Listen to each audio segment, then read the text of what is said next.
Stay tune terus di Radio Mesra tiap hari hanya di 102,8 atau kunjungi www.radiomesra.com. 102,8 FM. Mesranya musik, informasi.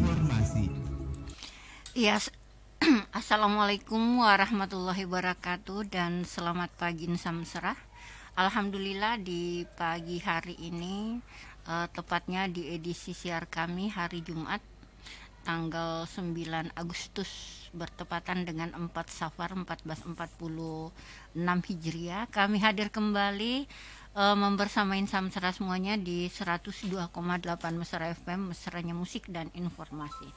Untuk siaran Radio Mesra juga boleh didengarkan melalui streaming di www.radiomesra.com yang berteman dengan kita di media sosial Facebook. Kita juga sekarang live di Facebook Mesra Radio Parepare. Untuk hari ini Samsera di acara Dialog Agama Islam yang biasa kita singkat dengan DAI, bersama Bapak narasumber yang selalu hadir insya Allah setia menemani kita di setiap hari Jumat, yaitu Ustaz Muhammad Rosidin BAMA. Dan untuk materi hari ini masih kelanjutan dari materi yang kemarin, yaitu rukun salat keempat, syarat-syarat baca Al-Fatihah dan seterusnya. Itulah materi yang akan kita angkat hari ini. Dan Insan Mesra juga boleh bergabung nantinya di layanan telepon kita 0853 9535 0907. Yang ingin bergabung boleh di sana, dan boleh juga ya bertanya di luar materi. Baik Insan Mesra, kita efisienkan waktu kita hari ini mencoba menyapa Pak Ustadz. Assalamualaikum Ustadz. Waalaikumsalam warahmatullahi wabarakatuh. Iya, apa kabar nih Ustadz? Alhamdulillah rabbil alamin, insyaallah baik-baik saya. Alhamdulillah. Ustadz, kita sudah tidak lama lagi ya. Kita di 17 Agustus ini kan tanggal 8, berarti kurang lebih sepekan lagi. Sebelum kita buka atau sebelum kita masuk di materi kita, mungkin ada yang ingin disampaikan Ustadz kepada pendengar kita sekaitan dengan bulan kemerdekaan ini. Ya, alhamdulillah Insan Mesra dimanapun berada, kita sebagai warga NKRI Negara Kesatuan Republik Indonesia, di dalam maqalah ulama, bukan hadis ya, maqalah ulama, perkataan ulama, yaitu hubbul watani minal imam, cinta tanah air itu bagian daripada keimanan kita ya. Jadi kalau kita orang Bugis berarti kita cinta terhadap tanah Bugis ya, itu karena keimanan dia, berarti dia normal maksudnya kalau bahasa kasar itu normal. Kalau dia lahir di Indonesia kok tidak cinta Indonesia, berarti ini perlu dipertanyakan. Nah, kita cinta tanah air itu diantaranya Bapak Ibu menjaga keutuhan negara Indonesia, termasuk orang yang menjaga kebersihan juga berarti dia cinta kepada lingkungannya, cinta kepada tanahnya, cinta kepada kotanya, cinta kepada negaranya. Seolah-olah bahasa kasarnya kalau kita berarti buang sampah sembarangan pun berarti itu salah satu tandanya berarti dia cinta kepada negaranya, mau membiarkan saja kotor dan sejenisnya. Dan yang terpenting itu Bapak Ibu, para pahlawan kita terdahulu itu tidak menerima upah bayaran apa, semata-mata demi utuhnya negara kita. Dan kita pun para penerusnya seharusnya yaitu karena Allah Subhanahu wa taala. Kalau kita betul-betul cinta, kita tidak mau ambil yang bukan haknya. Salah satunya itu di korupsi, nepotisme dan sejenisnya. Nggak usah dilakukan. Berarti kalau kita lakukan berarti tidak cinta sebetulnya. Cuma kelihatannya aja dia berdasi, kelihatannya aja menjabat ini, menjabat itu. Tapi kalau dia curang berarti hakikatnya mengkhianati negara kita tercinta, mengkhianati seluruh rakyatnya, bahkan di akhirat akan dimintai pertanggungjawabannya. Bagi kita yang mencalonkan mau apa, kalau kita niatnya karena Allah, maka di akhirat pun selamat. Sebetulnya kita pun sedang membangun surga masing-masing. Para pejabat sedang membangun surga kalau mereka amanah. Presiden sedang membangun surganya di akhirat kalau dia amanah. Begitu pula para ketua masjid kah, para apapun itu, mau pedagang kah, mau apa, mereka sebetulnya membangun surga kalau mereka betul-betul amanah. Jangan sampai kita kan kadang wah itu tukang bangunan kan seolah-olah hina, padahal udah jelas kerjaannya dia halal. Kalau dia tidak korupsi waktunya halal, udah jelas. Nah, halnya jangan orang yang nggak tahu pekerjaannya apa, kalau dia curang-curang ya nggak halal itu. Walaupun kelihatannya itu di mata manusia pekerja bangunan di pinggir jalan mungkin kayak gitu kerjanya, Tapi sudah jelas itu kelihatan dia kerjanya, apanya. Halal di akhirat, tidak akan dituntut di akhirat. Tapi bagi kita-kita yang coba-coba curang, korupsi dan sejenisnya apa? Nanti di akhirat. Enggak di dunia, di akhirat tunggu. Walaupun enggak ada yang tahu di dunia, di akhirat lebih berbahaya. Maka kita-kita para pemangku kekuasaan, para kita-kita yang mencalonkan, kalau karena Allah, itu kita akan selamat dunia dan akhirat. Intinya karena Allah kita bisa menjaga negara kesatuan Republik Indonesia, insyaallah. Iya. Insa Mesra sekarang pukul 10:22 itu tadi sekedar mengantar, mengingat kita sekarang ini sudah ada di bulan kemerdekaan. Pak Ustadz sudah disampaikan tadi ke Insa Mesra bahwa untuk materi kita hari ini masih kelanjutan dari materi yang lalu, yaitu rukun salat ketiga dan 4 ya. Iya. Yang ketiga kemarin masih ada yang belum maksudnya belum sempurna, belum tuntas. Maka yaitu rukun salat yang ketiga yang kemarin itu berdiri ya bagi yang mampu di dalam salat fardu. Iya. Kaifatu salatihi idza ajaza anil qiyami. Bismillahirrahmanirrahim. Yaitu bagaimana tata cara salat ketika tidak mampu berdiri. Yusolli qa'iman munhaniyan. Itu salatnya dengan agak membungkuk. Kalau tidak bisa berdiri juga salatnya agak miring membungkuk juga tidak bisa. Fa in azaza sholat rukbataihi. Salat yaitu ditekan ininya. Apa namanya? Kedua lututnya ditekan kayak mau ruku tapi dia ruku. Tidak bisa juga mungkin susah apa semua. Ya udah duduk. Nah, duduk. Fa in azaza sholat qaidan wal aqdu yakun muftarishan. Duduk pun tidak bisa, maka berduduk pun tidak bisa, ya udah. Wadah abdulnya tadi berdiri tidak bisa, duduk paling utamanya itu dengan duduk iftirosh. Duduk iftirosh itu duduk tahiyat awal. Duduk tahiyat awal seperti itu, utamanya lebih abdulnya. Fa'in azaza, kalau tidak mampu lagi tidak mampu juga seperti itu, duduk iftirosh apa semua, duduk pun tidak bisa, di kursi pun tidak bisa. Sholat mutajian, sholat berbaring silahkan. Wal aula ala janbihil aiman, dan lebih abdulnya menghadap ke kanan. Berarti kayak orang mati menghadapkan sisi kanannya di bawah. Kayak tidur sunnahnya Rasulullah. Sisi kanan di bawah, salatnya seperti itu. Terlentang Ustaz. Tidak, sisi kanannya kayak orang meninggal itu dimiringkan ke arah kiblat. Dimiringkan. Iya. Nah, yang kanannya posisi di bawah. Yang kanannya. Badan yang sebelah kanan posisi di bawah. Fa'in aziza, kalau tidak mampu juga miring seperti itu, mustalqian ala qafau, terlentang seperti itu, terlentang. Yu'ammiu bi ra'sihi inda ruku'ihi, dan caranya salat terlentang ketika tidak mampu duduk, tidak mampu berbaring, maka terlentang. Salatnya cara terlentang bagaimana? Ruku sujudnya wa yu'ammiu bi ra'sihi inda ruku'i wasjudihi, dengan menganggukkan kepalanya. Oh, kita berisyarat, oh ini saya lagi ruku, oh ini saya lagi sujud, menganggukkan kepalanya bagaimana sebisa dia. Fa'in azaza au ma'a bi ajfaniha, tidak bisa juga menganggukkan. Bagaimana caranya kalau tidak bisa juga menganggukkan? Mungkin stroke ataupun di opname, di gif, pakai apa, tidak bisa juga menganggukkan. Maka caranya yaitu dengan berisyarat dengan kelopak mata dia. Dengan mata dia, oh saya ruku seperti ini, gerakan mata dia, oh saya sujud seperti ini, gerakan seperti ini. Pain ajaza ajro arkani sholati ala qalbi. Tidak bisa juga, mungkin matanya juga tidak bisa menggerakkan untuk berisyarat untuk ruku sujud, tidak bisa. Ya udah di dalam hati. Mungkin dia merem aja tapi padahal bisa mendengar atau apa, ataupun tidak bisa, pokoknya masih hidup dia di dalam hati. Kalau dia ingat sholatnya di dalam hati, maksudnya oh saya lagi bayangkan, oh saya lagi ruku, saya lagi sujud, saya lagi duduk, saya lagi ruku, saya lagi berdiri, gitu. Seperti itu. Sambil membaca ininya. Iya, sambil bacaannya sholatnya itu. Wah, itu menggambarkan kepada kita bahwasanya berarti sholat itu betul-betul tidak bisa ditinggalkan. Iya. Kecuali kalau sudah meninggal udah bebas. Amal agama itu tidak lama, kalau sudah meninggal sudah. Sholat itu tidak lama, para hadirin, para insan mesra. Kalau sudah meninggal sudah bebas. Di surga tidak sholat lagi. Di surga tetap bebas. Kalau sudah meninggal tidak sholat lagi. Maka para kita siapapun, pemuda atau apa, jangan dikira sholat itu lama. Udah sampai meninggal sudah tidak ada tanggung jawab lagi. Iya.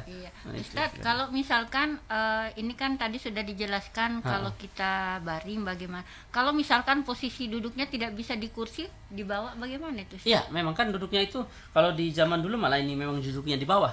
Sekarang kan memang ada kursi. Kalau sekarang itu memang mudah kursi. Zaman sekarang aja di kursi.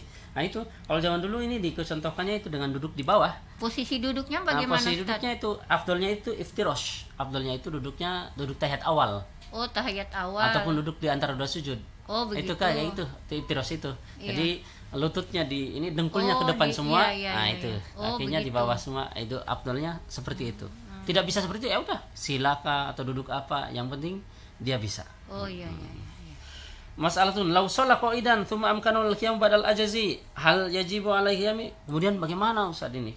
Kalau umpama dia sholat duduk, tiba-tiba di pertengahan bisa berdiri, bagaimana? Ataupun ketika sholat terlentang ataupun baring, kok kayaknya bisa duduk, bagaimana secara hukum? Maka yajibu alal qiyami. Nah, itu bagi orang yang seperti itu ketika tadinya duduk, ternyata di pertengahan ataupun di rukun yang mana itu kok kayak mau bisa berdiri, wajib berdiri. Wadzalika idza kana mutajian tsumma amkanal qud. Begitu juga sholat yang berbaring. Ketika berbaring sholatnya, tiba-tiba kayaknya kerasa, bisa duduk kayaknya saya. Nah berarti ketika merasa sudah bisa duduk, walaupun tadinya sholat berbaring ataupun terlentang, segera duduk. Wajib ya? Wajib. Awal salam mustalqiyan tsumma amkanal autaja. Begitu pula sholat yang tadinya urutannya ya, yang tadinya terlentang, kok kayaknya bisa geser ke kanan, baring, ya udah berbaring berarti, karena urutannya itu berdiri, tidak berdiri, duduk. Kursi kah atau langsung di lantai, duduk tidak bisa, berbaring dulu, miring ke kanan, posisi tubuh yang kanan di bawah, tidak bisa miring seperti ini, baring, maka terlentang seperti ini, urutannya seperti itu. Iya, jadi kalau misalkan sudah bisa merasa dirinya bisa ini balik menghadap ke kanan, ya diusahakan. Nah, karena itu sudah diwajibkan. Iya. Terima kasih untuk Ibu Hajarana Umar yang sudah bergabung. Silakan Bu Hajarana, siapa tahu ada yang ingin dipertanyakan di luar materi juga boleh. Yang lain juga. Ya, dilanjut lagi Ustaz. Ya. Kemudian itu rukun yang ketiga sudah. Sekarang kita masuk ke rukun sholat yang keempat. Nah, rukun sholat yang keempat yaitu ar-ruknur rabi', rukun sholat yang keempat qiraatul Fatihah, yaitu membaca Al-Fatihah. Nah, di dalam hadis riwayat Sahih Bukhari Sahih Muslim, la sholata liman lam yaqra'ul Fatihah kitabi. Tidak ada salat bagi orang yang tidak baca surat Al-Fatihah, maksudnya tidak sah. Salat seseorang kalau dia tidak baca surat Al-Fatihah. Nah, di setiap rakaat, yaitu watajibu fi kulli rakaatin, di setiap rakaat harus baca Al-Fatihah. Sawaun akanat sholatul fardhu am naflan, baik itu sholat fardu ataupun sholat sunnah. Setiap rakaatnya baca Al-Fatihah. Alal imami, baik kepada imam, wal makmumi, baik kepada makmum. Imam makmum wajib sama setiap rakaat baca Al-Fatihah. Wal munfaridi, ataupun sholat sendiri.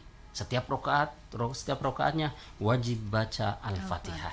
Itu rukun sholat yang keempat, Al-Fatihah. Dan daripada Al-Fatihah itu ada syarat-syarat baca Al-Fatihah. Di antaranya apa? Syarat-syaratnya supaya sah Al-Fatihahnya. Itu syarat Al-Fatihah, di antaranya at-tartibu. Oh iya. Ada telepon? Iya, saya coba terima dulu Ustaz. Waalaikumsalam warahmatullahi wabarakatuh. Waalaikumsalam warahmatullahi wabarakatuh. Ya, silakan Ibu Handayani. Waalaikumsalam warahmatullahi wabarakatuh. Iya, Ibu Handayani. Yang saya mau pertanyakan Pak Ustaz, ini masalah sembahyang duduk. Karena kalau saya sholat duduk saya itu kalau di rumah saya duduk bersila saja. Duduk bersila Pak Ustaz. Iya. Saya cuma bersila, tidak duduk melaksanakan kaki di belakang, tidak. Iya, bersila. Lipat kaki di belakang di muka karena lututku yang masalah penyakitku. Jadi yang saya tanya, karena saya datang tadi Pak Ustaz harus duduk tahiyat, tapi saya tidak bisa duduk tahiyat. Itulah saya biasa duduk di kursi Pak Ustaz. Tetapi kalau saya sehat, saya duduk di kursi dan saya bisa berdiri di sini. Saya sujud. Setelah sujud, duduk sebentar. Duduk dan baru sujud lagi, naik lagi di kursi. Jadi bagaimana kalau saya duduk bersila Pak Ustadz? Apakah itu bisa atau tidak? Itu pertanyaan saya. Assalamualaikum warahmatullahi wabarakatuh. Waalaikumsalam warahmatullahi wabarakatuh. Duduk bersila Pak Ustadz. Iya. Iya. Duduk bersila ya. Jadi Iya, Ibu. boleh Bapak Ibu duduk bersila. Kita mau duduk seperti apapun ketika sholat tidak mampu berdiri, maka urutannya setelah berdiri, nah itu tidak mampu condong juga agak bungkuk atau tidak bisa juga, ya udah duduk. Duduknya di mana? Di kursi bisa ataupun di bawah lantai bisa. Baik duduk sila ataupun apa, tapi afdolnya mana? Afdolnya duduk iftirash, duduk di antara dua sujud ataupun duduk tahiyat awal afdolnya. Tidak bisa seperti itu, ya bisa kita mau kakinya silakah apa atau habis kecelakaan dulu kemarin saya habis jatuh dari motor kan tidak bisa sila apa, ya udah duduknya malah kakinya diselonjorkan, memang tidak bisa ditekuk, kakinya diselonjorkan ke arah kiblat tidak apa-apa karena memang tidak bisa. Iya. Seperti itu. Ya, jadi itu jawaban Pak Ustadz untuk Ibu Handayani. Kalau misalkan memang tidak memungkinkan atau tidak bisa duduk seperti kalau kita tahiyat pertama, ya tidak apa-apa bersila Pak Ustadz ya. Iya. Ya, dilanjut lagi. Iya. Kemudian tadi di yang Al-Fatihah nanti akan kami lanjutkan, itu ada yang ketinggalan juga, itu ketika perihal berdiri sholat di perahu ataupun kapal. Itu sholatu fi safinati, sholat di perahu ataupun kapal. Qad ma'anal qiyamah ruknun min arkani sholati illa annal ulama'a qad ikhtalafu fi musalli fi safinati hal yajuz lahu tarkul qiyami. Nah itu sholat di kapal ataupun di perahu ya. Kalau zaman dulu adanya perahu-perahu seperti itu, bukan besar seperti kita sekarang.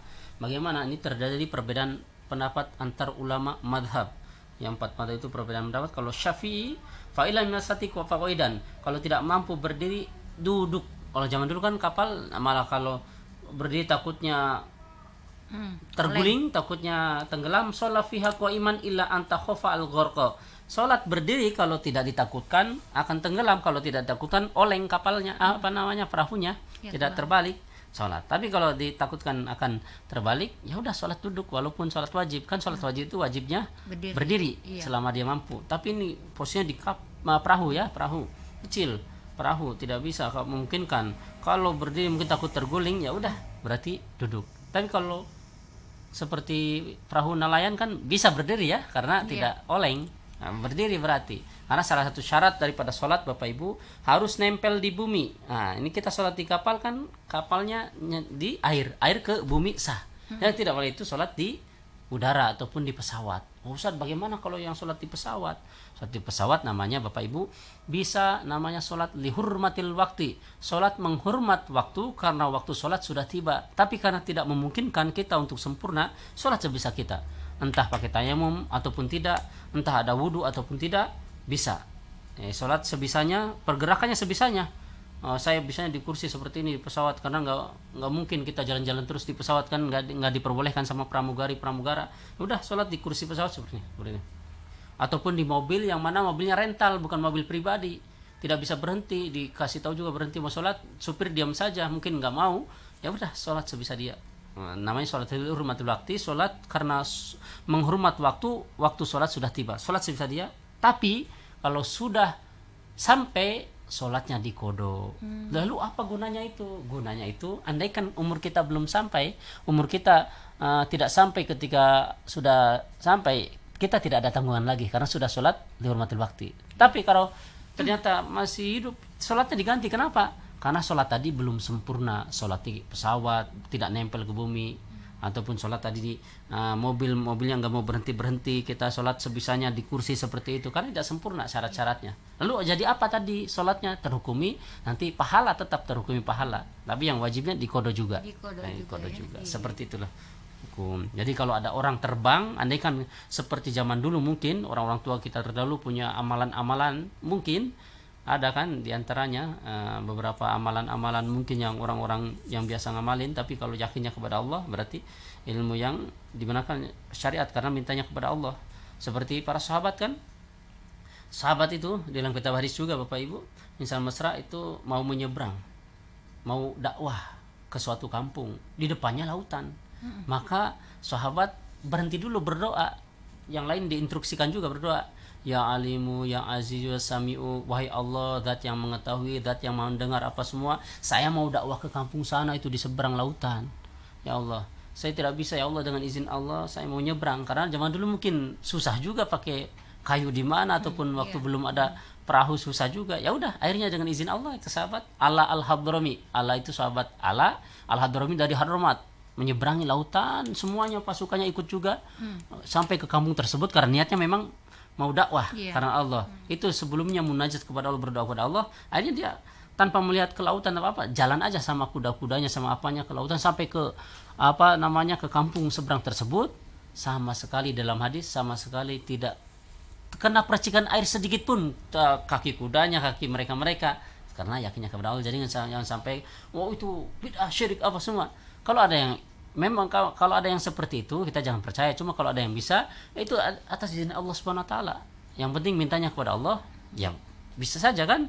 Tapi kalau yang mintanya kepada setan, jin apa itu yang tidak benar. Itu seperti itu. Iya, ini ada Acilogi. Gunakan. Ya. Assalamualaikum Ustadz. Pak Aci ini Ustadz. Semoga sehat selalu. Mau bertanya, apakah akikah anak menggunakan sapi dibolehkan? Ya. Seputar akikah kami supaya ini dulu juga karena sering terjadi. Jadi akikah itu lebih bagus walaupun nanti ada babnya, tidak salahnya kita singgung sekarang juga supaya lebih ada pencerahan. Kan kalau ini panjang juga. Itu akikah itu Bapak Ibu boleh tidak? Kalau secara boleh saja. Cuma diperinci lagi. Lebih bagus terangkan lebih mendetail lagi. Akikah 268 halaman 268. Iya. Apa itu akikah? Akikah itu wal akikatu mustahabatun. Akikah itu hukumnya sunnah yang sangat ditekankan sekali. Saya pun kalau dipanggil akikah Bapak Ibu kadang disuruh berjanji, tapi kami tawari juga mau disampaikan juga perihal akikah, kultum tentang akikah. Kalau dipersilakan ya kami sampaikan itu tentang seluk-beluk akikah. Setelah itu baru berjanji. Akikah itu wal akikatu mustahabun. Akikah itu sunnah yang sangat ditekankan sekali. Wahia, apa itu akikah? Dzabihatu an maulidi yaumasabihi. Menyembelih berupa hewan pada hari ke-7 setelah kelahiran si bayi. Hari ke-7-nya. Hari ke-7-nya bisa dihitung pas hari kelahirannya ataupun setelah kelahirannya, bisa. Wa yudbahu an gulami syatani. Kalau bayi laki-laki 2 kambing. Tidak mampu, ya 1 pun enggak apa-apa. Atau mau dicicil, silahkan boleh. Maksudnya Ustaz? Sunnah kalau laki-laki, bayi laki-laki sunnahnya itu 2 kambing menyembelihnya. Maksudnya dicicil bagaimana nih Ustaz? Maksudnya saya mampunya sekarang baru 1 dulu, nanti kalau mampu lagi 1 lagi silahkan. Ataupun saya kayaknya mampunya 1, ya udah 1 silahkan. Wanil jariyati syatun, dan kalau bayi perempuan itu 1 kambing. Secara hukumnya ya. Tapi boleh tidak kita pakai sapi? Boleh juga, lebih banyak lebih bagus karena pada intinya supaya mereka pada makan banyak. Maksudnya dapat pada dapat semua gitu. Kalau dengan sapi bisa dapat yang lain pada banyak, bisa dapat, ya lebih bagus pakai itu lagi, boleh semua. Kemudian wayutimu al-fuqara awal masakin, dan dikasih makan kepada fakir ataupun miskin dikasihkan. Nah, itu. Mau diangkat dulu atau lanjutkan? Iya, kita terima dulu Ustaz ya. Halo, Bapak Firman. Pak Ustaz. Saya ingin bertanya sedikit mengenai doa itu kita Pak Ustaz. Saya sering mendengar imam itu biasa tidak membaca doa itu kita, langsung saja Allahu Akbar, langsung bacaan salat yang lainnya. Jadi tidak kedengaran bahwa apakah dia membaca doa kita karena langsung. Jadi kalau membaca doa tiga kan panjang berartinya. Tapi kalau tidak, saja langsung saja kedengarannya, berarti dia tidak membaca doa kita Pak Ustaz. Apakah itu anjuran doa kita ataukah memang sunnah atau wajib? Iya. Pak Ustaz. Dan yang kedua Pak Ustaz, mengenai imam-imam salat biasanya kan diprioritaskan salat maghrib dan subuh itu ayat panjang-panjang. Iya. Apakah tidak mengurangi pahalanya kalau kita membaca ayat-ayat yang pendek saja dengan biasa subuh? Kalau memang tidak mampu. Terima kasih banyak. Assalamualaikum warahmatullahi wabarakatuh. Ya. Waalaikumsalam. Terima kasih Pak Irman. Waalaikumsalam warahmatullahi wabarakatuh. Kita lanjut dulu yang Ustadz Aci ya. Ustadz Aci lagi tadi tentang boleh tidak? Boleh. Lebih banyak, lebih bagus karena nanti akan dapat banyak. Terus bagaimana prosedur daripada kesunahan akikah itu sebetulnya? Itu tadi dikasih kepada fakir dan miskin. Kalau ngasih daging kurban yang mentah, kalau akikah itu yang masak dibagikan. Kalau sunnahnya, kalau akikah itu dagingnya itu masaknya itu agak manis. Kemudian sunahan juga memotong daging-dagingnya, tulang-tulangnya jangan bukan sambungan tulangnya. Contohnya, berarti kalau akikah itu sunah sambungan tulang berarti di sini sambungan tulang kan ini di ruas-ruasnya sesuai sendi-sendi ruasnya sambungannya dipotong. Tapi bukan berarti ini kan pergelangan tangan ini kan bukan sambungan tulang ini. Betul. Jangan dipotong di sini. Dan dipotong di sini. Tapi potong di sininya, di sini sesuai sambungan tulangnya. Jangan memecah tulang bukan pada sambungannya. Itu sunahnya. Sunahnya seperti itu. Kemudian dibagikan kepada fakir dan miskin. Mau Ustadz bagaimana? Kadang sering bertanya juga. Kalau kami biasanya di Mapa Solo bagaimana? Apa namanya kami kondangan kalau bahasa Indonesianya itu mengamplop atau gimana? Makanya Bapak Ibu, sunahnya akikah itu dibagikan kepada fakir dan miskin. Itu yang akikahnya itu. Adapun mungkin kita tetap mau mengadakan acaranya, bisa dengan cara disiasati. Dengan cara apa? Daging akikahnya dibagikan duluan kepada fakir miskin dan yang lainnya. Yang untuk acara daging sendiri lagi. Bisa beli ataupun bisa sembelih lagi ataupun memakai ayam. Jadi dapat dua-duanya, syariatnya tertunaikan. Kalau yang acaranya juga tertunaikan. Jangan sampai saya mau akikah supaya dapat, saya mau akikah lah supaya dapat keuntungan. Ini malah enggak ini lagi. Makanya akikah itu kewajiban siapa? Bukan kewajiban, sunnah bagi si orang tua terhadap anaknya. Kesunahan bagi si orang tua terhadap anaknya kapan? Dari hari ke-7 setelah lahir sampai kapan? Sampai balik. Maksudnya hari ke-7 tidak mampu. Nanti hari ke-9-nya, 11-nya, 15, yang penting di hari ganjil-ganjilnya sunahnya. Tidak mampu juga, nanti sampai sebelum balik masih bisa. Entah kelas berapa, ketika sekolah kelas 5 ke kelas berapa. Tidak mampu juga. Sampai kapan? Kalau sudah balik, kalau sudah anak tersebut sudah balik, tidak ada lagi kesunahan bagi orang tua untuk mengakikahi. Karena sebenarnya itu dari itu. Ustaz, saya walaupun dulu belum diakikah, saya tetap sekarang mau akikah. Ya silahkan, niat kebaikan tetap dapat pahala. Walaupun secara hukum itu asalnya, itu bagi kesunahannya bagi orang tua yang mampu terhadap anaknya. Di hari kelahiran hari ke-7-nya, sampai si bayi tersebut balik. Kalau sudah balik, tidak ada lagi kesunahannya. Gitu. Adapun kita tetap saya Ustaz walaupun sudah besar, udah tua karena dulu belum diakikah, saya tetap mau ya silahkan, tetap dapat pahala karena niatnya untuk mengasih makan kepada orang. Tapi bagusnya itu tadi kalau mau ada cara, yang penting daging akikahnya kasihkan kepada fakir miskin dahulu pokoknya ataupun siapa kasihkan. Yang untuk acara daging sendiri lagi. Jadi tertunaikan dua-duanya, syariat tertunaikan. Mau ada acara tetap tertunaikan juga, mau dapat untung ataupun enggak ada masalah. Ini yang barangkali masyarakat kita tidak mengerti Ustaz ya. Kalau selama ini sebenarnya untuk daging akikah ini dibagikan untuk anak yatim. Dibagikan fakir miskin. Fakir miskin. Sementara kalau misalkan mau bikin acara ya beli lagi daging yang lain untuk acara tersebut ya. Afdolnya seperti itu karena takut kalau seperti itu berarti seolah-olah tidak akikah. Karena kan secara hukumnya kan sudah dibagikan. Tanpa ambil keuntungan, tanpa ambil apapun, tanpa ambil amplop apapun. Tapi kalau mau mengadakan acara gitu caranya supaya tertunaikan syariatnya. Seperti kami ketika akikah, saya bagikan kepada di pondok. Saya akikah nih anak saya, kasih pondok santrinya banyak. Yang makan berapa orang? Yang makan yang sholat duha, yang sholat tahajud, yang menghafal Quran, yang ngaji Al-Quran, hadis apa semua. Pahalanya saya dapat juga. Kepada ataupun kasih ke panti, kasih apa, silakan lebih banyak lagi pahalanya. Tapi kalau tetap mau ngadakan di rumah nggak apa-apa. Tapi caranya seperti itu supaya syariat jalan juga, tertunaikan juga akikahnya, acara juga jalan. Caranya gitu.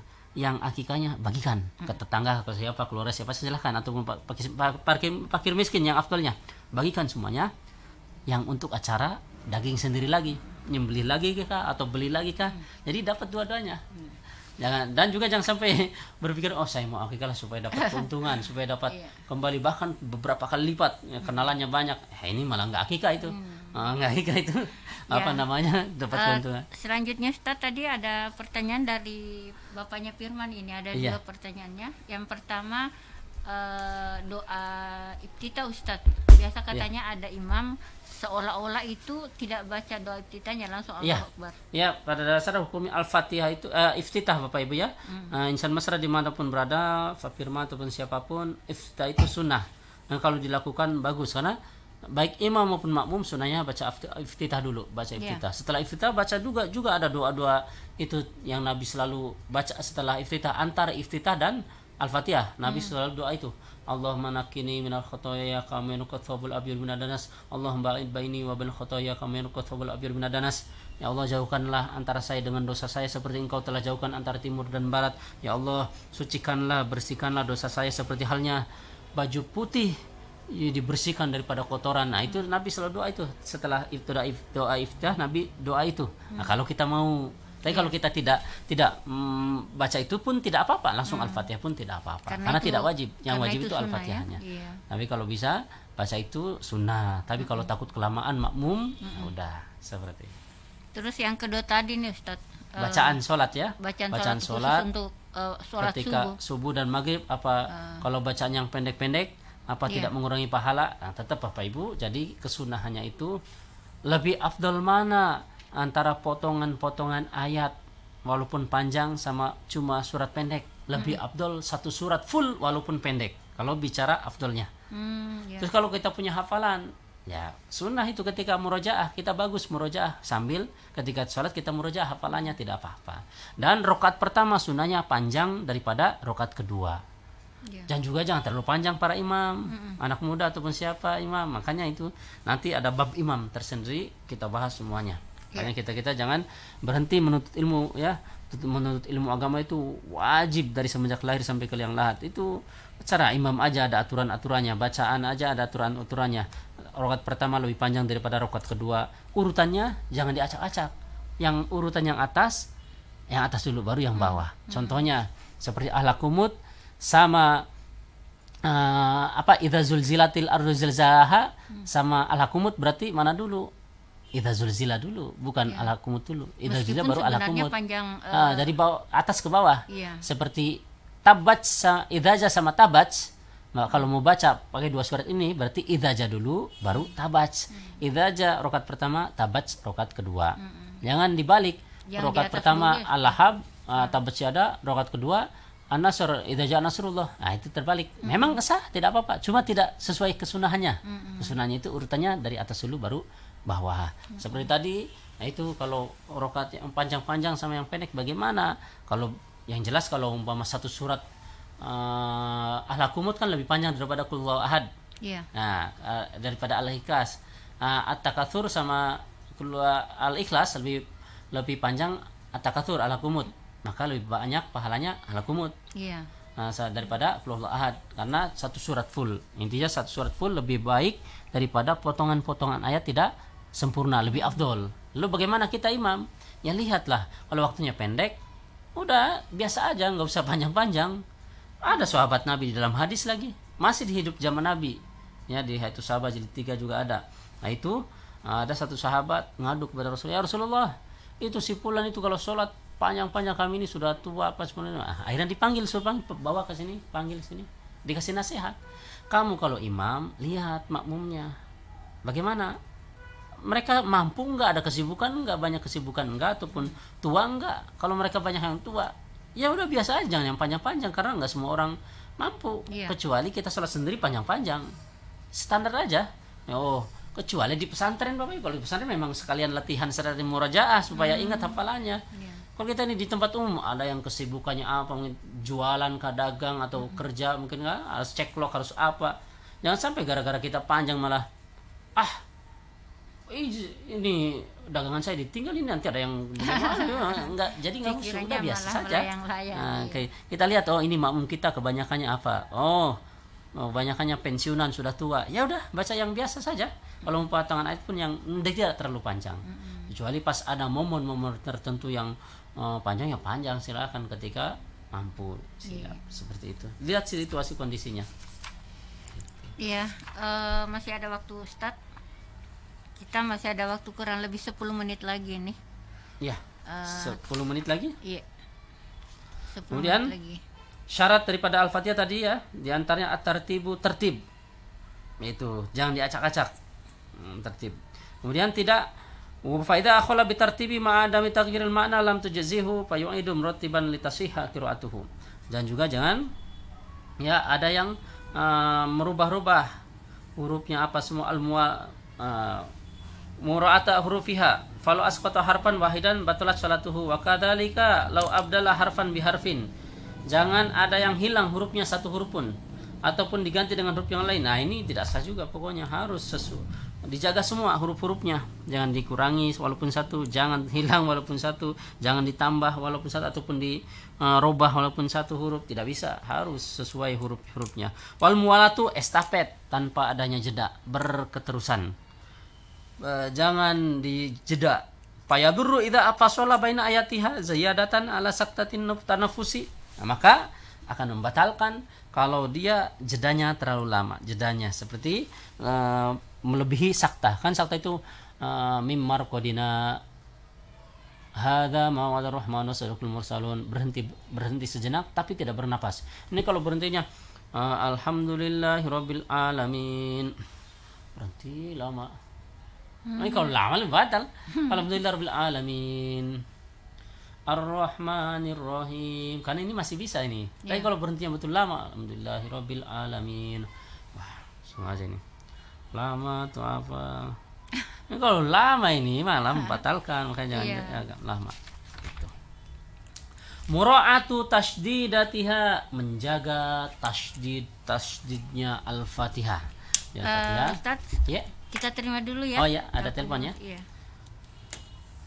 Assalamualaikum warahmatullahi wabarakatuh. Waalaikumsalam warahmatullahi wabarakatuh. Ibu Handayan kembali. Saya ini mau bertanya yang tadi masalah hakikah. Ya, masalah Jadi kalau masalah hakikah ini kita hakikahkan anak kita, itu tidak boleh kita mengundang secara undangan acara hakikah.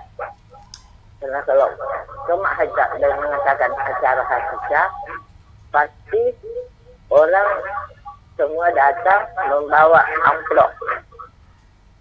Tetapi ada juga ayam apa yang kita pakai, tapi itu tidak berpahala kalau kita ambil uangnya orang. Jadi kita harus mengundang dengan karena Allah, supaya orang tahu yang karena Allah, tidak memberi pantolo ini. Begitu Pak Ustaz yang saya mau pertanyakan.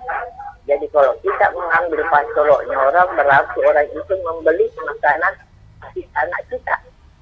Terima kasih. Assalamualaikum warahmatullahi wabarakatuh. Waalaikumsalam warahmatullahi wabarakatuh. Barangkali perlu dijelaskan kembali sama Ibu Handayani, Pak Ustadz, karena beliau tadi ini mengatakan bahwa tidak boleh mengundang. Iya. Iya. Ya.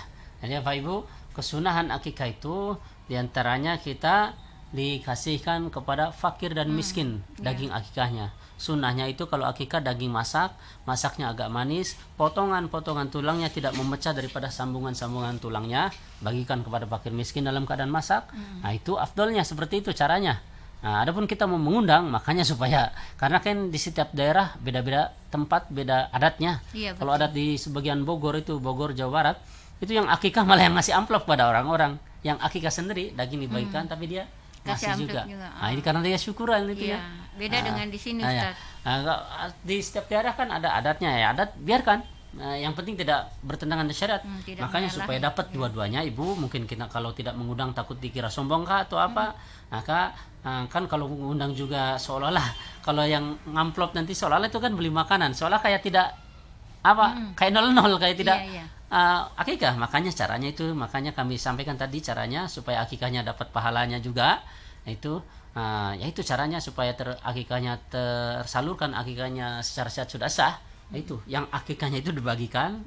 Yang untuk acara kita sediakan juga untuk jadi daging akikahnya Ibu Handayani kita bagikan dibagikan ke fakir miskin. Kemudian kalau toh misalkan mau ada acara ya tidak ada salahnya beli lagi daging yang lain untuk tetap kita kalau keluar banyak pasti tetap dapat pahala dari Allah. Iya, walaupun andaikan orang yang mengasih amplopnya tidak sebanding dengan yang dihidangkan, tetap kita dapat pahala, lebihnya itu berpahala semua karena kita lebih banyak pengeluarnya, lebih banyak pahalanya. Karena kita niat ngasih makan orang. Itu kalau memang amplopnya nggak sesuai dengan makan yang kita hidangkan, kita banyak menghidangkan kok amplopnya sedikit. Nah, maksudnya kalau berapa puluh kan berapa, tetap kita dapat pahala. Makanya seakikah supaya itu yang akikahnya kita salurkan, kasihkan kepada fakir atau miskin, yang buat acara ada lagi dagingnya, makanannya sendiri. Gitu. Karena kita kalau tidak ngundang ataupun tidak buat acara takut dikira sombong, ya itu caranya seperti itu. Terima kasih juga untuk Pak Konrona Radio yang selalu bergabung di sini. Biasa juga bertanya. Yang biasa mendengar juga Pak Dek Suwarno di Perumnas Albir Blok H di belum Masjid. Dikirim ininya Ustaz, nomornya. Iya, belum kami kasih nanti mungkin karena kan sudah sudah golongan orang-orang tua lah, maksudnya tetap mendengarkan, memperhatikan, sering bertanya juga kalau kami isi pengajian. Dia bilang seperti itu, tapi Ustaz kalau di radio salam lah, disinggung lah nama kami. Seperti itu. Karena beliau kan pakai HP hitam putih, HP zaman dulu, mungkin belum bisa pakai Android. Tapi nanti kami sampaikan bahwasanya bisa langsung telepon juga. Bisa. Walaupun pakai HP hitam putih, Pak Deswarno Albir di Perumnas Blok A bisa langsung telepon ke nomornya, walaupun pakai HP jadul.